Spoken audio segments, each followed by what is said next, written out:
C'était la dernière neige du printemps. Elle a créé un coton ouateux, propice à la trentaine d'êtres humains venus ici, 5 jours durant, se terrer et se taire. Mais la quiétude ne commencera qu'à la tombée de la nuit. D'ici là, on papote, on s'organise. Aux légumes. Ah oui, j'aime bien, ouais. T'as besoin de draps ou Non, bien j'ai tout ce qu'il me faut, je te remercie, ouais. Non, c'est déjà vu aussi, non? René. Moi aussi. René Jean, Daïen.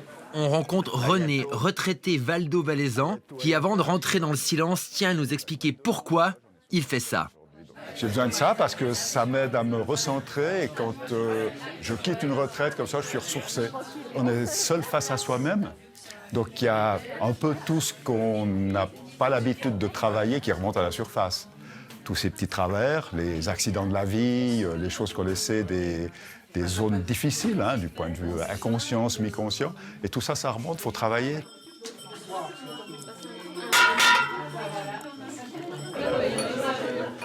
C'est le dernier repas dialogué. On parle, on rigole, puis on se dira à dans 5 jours.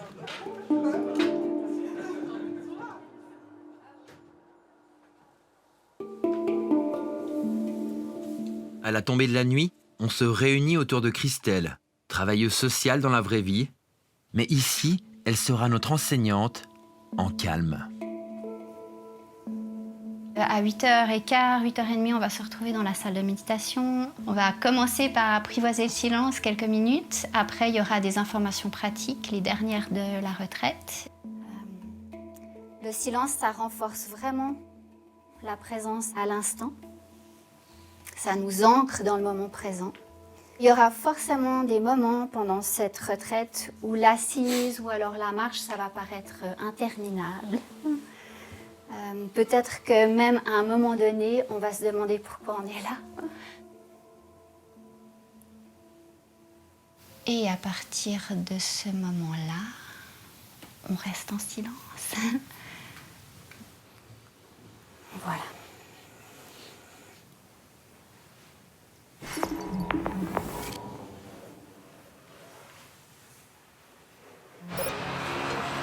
Lyon, quelques jours plus tôt. C'est là que commence ce sujet que mes producteurs me lançaient sous forme de défi. Tiens, fais donc un sujet sur le silence, toi, la pipelette de la rédaction. Soit, j'accepte. Je commence par le plus dur pour moi, me taire en voiture. J'apprends que sur l'application Blablacar, il y a l'option silencieuse, appelée joliment « Je suis plutôt du genre discret ». Je coche cette case et trouve un voyage discret et long. Ce sera Lyon-Marseille avec Naomi. C'est parti? On y va? C'est parti. Nous serons 3 blablacareurs discrets.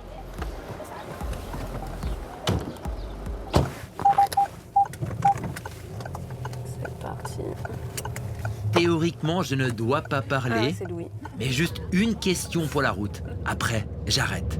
Et donc Blablacar, l'option je préfère être discrète, c'était presque un soulagement de pouvoir mettre ce genre d'option-là? Ah Pour ouais. être obligé de parler. Ah vraiment, parce que surtout maintenant j'en fais moins, mais surtout à l'époque où je faisais beaucoup de covoiturage, quasiment de manière hebdomadaire, ça m'insupportait de devoir parler pendant 3 heures. Des fois il n'y a pas d'atome crochu, il n'y a pas de sujet de discussion vraiment intéressant, et là ça devient gênant d'avoir la discussion. Oui. Donc moi je préfère partir sur une base neutre, safe, en me disant je suis discrète. Si la conversation se fait et que ça se passe bien, tant mieux. Et si elle se fait pas, au moins c'était dans mon profil, quoi. On pourra pas me mettre une étoile parce que j'ai pas voulu parler.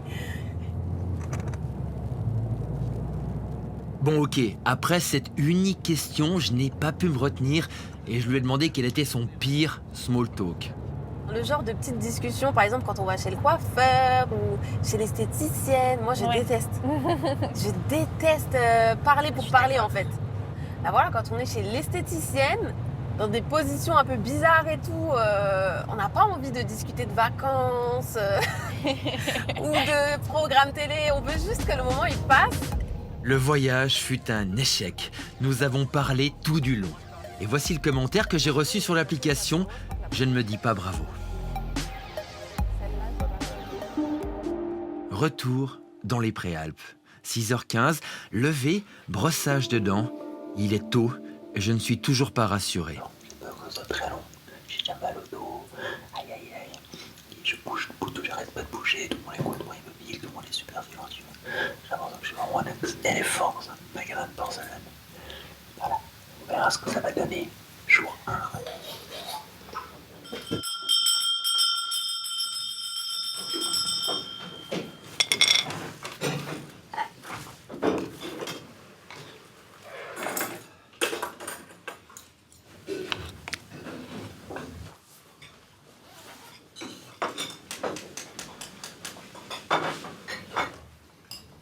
Déguster du cénovis en silence fut une première pour moi, et c'est bien.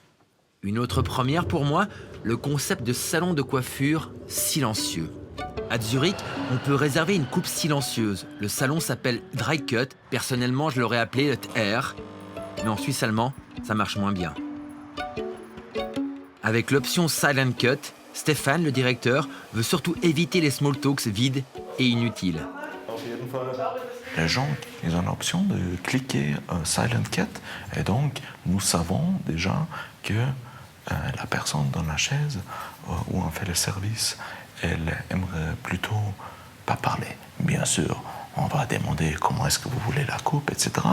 Mais après le chit-chat, etc., ça on laisse. Et donc, quel est son pire chit-chat? Bon, les temps, c'est nul, hein, parce que je regarde dehors et je sais quel temps il fait. Je sais quel temps il faisait avant et je sais normalement quel temps il fera demain. Alors ça, c'est vraiment... Je sais que c'est pour remplir les silences. Ne pas parler en suisse allemand, cela me semble trop simple. Le concept n'existe pas encore de ce côté de la Sarine, alors j'ai voulu tenter une expérience. Bonjour. Ma coiffeuse, Carole, est une pipelette et son salon est à son image, un magnifique capharnaüm plein de vie. Avec son accord, on a fait une matinée de Silent Cut.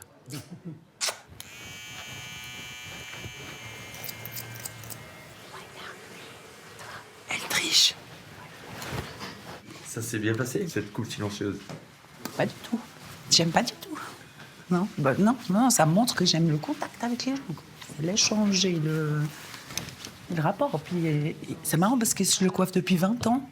On s'est jamais fait la bise. Et là, comme je lui ai téléphoné hier pour dire qu'il ne faudrait pas parler, il m'a dit bonjour en me faisant un câlin. Et je sais pas, moi j'ai besoin d'échanges, de les connaître. Puis si tu veux les satisfaire dans leurs cheveux aussi, il faut que tu sentes comment ils sont, quoi, dans le moment. Quoi. Et puis de commencer à faire ça, ne plus parler, c'est habituer les gens. Dans 5 ans, ils sont avec une machine et puis il y a plus relationnel. Quoi. C'est comme les préparer à tomber là-dedans. Moi, je trouve dommage. Mais et puis c'est un peu angoissant quand même. C'est quoi? Un peu angoissant quand même, ce calme. Mais bon, ça t'a bien passé, hein, la pipelette. Hein? La pipelette alpestre que je suis, pour l'instant, elle tient. 3e jour sans parler. Bon, à part une fois où je suis allé crier dehors. Ok, 2 fois. Ok, 3 fois. Bon, bref, à part ces moments-là, je suis calme. Et le silence amène un pouvoir magique. Mes oreilles deviennent supersoniques, j'entends tout et tous les bruits sont majestueux.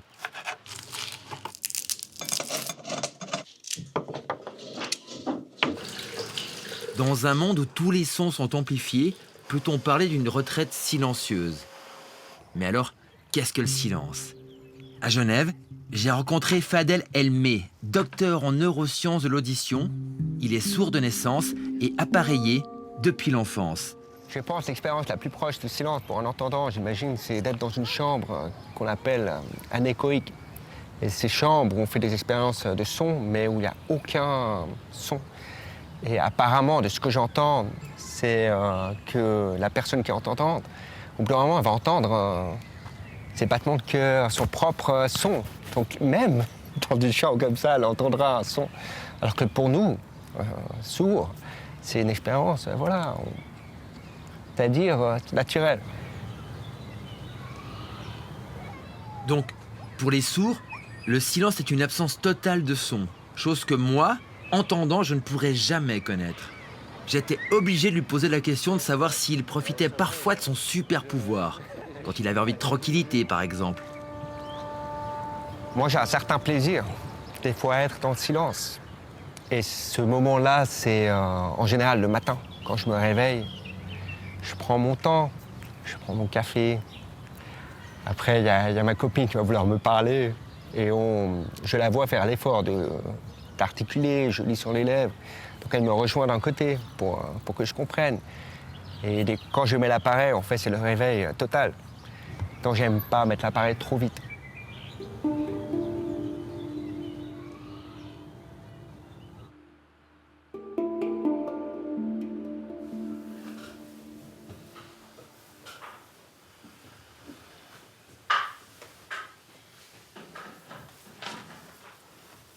Dernier jour, dernière méditation, on va parler dans 2 heures.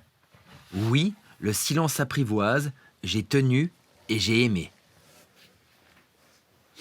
Bon, ok, Sofière. Jour 3, jour 4 sans parler. Là, j'ai besoin de sortir pour parler parce que je crois pas que je sois fait pour pas parler. C'est pesant, très très difficile de pas communiquer avec tous les 30 êtres humains qui sont avec moi. Alors, il y a des regards très très courts, mais chacun est dans son monde et c'est le but d'une retraite. Mais pour moi, c'est très dur, pas de communication. Et ce qui me manque le plus, c'est le rire. Il n'y a pas le moindre rire. Et de pas rire, c'est très difficile. Souffrance.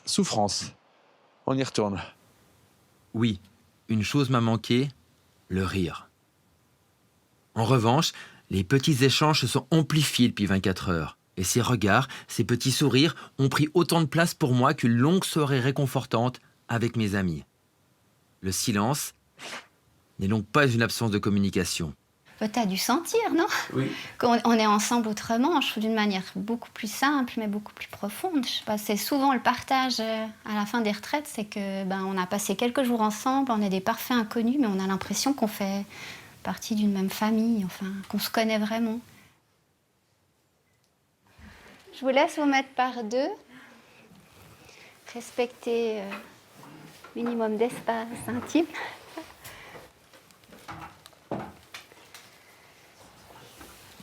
Lundi, 10h30, on recommence à parler. On aimerait pouvoir dire une phrase historique style « J'ai eu un rêve » ou « Ich bin ein Silencer », mais en fait non, ça sera trivial. C'est pas le moment que je préfère. Il faut recommencer à parler. J'ai pas eu d'émotion trop forte non plus qui aurait pu se... Voilà, on reparle, on re-rit, j'aimerais dire on revit, mais finalement je n'ai pas survécu à ce silence, je l'ai vécu et c'était impressionnant. En revanche, je suis toujours incapable de dire ce qu'est vraiment le silence, mais maintenant au moins je peux vivre avec.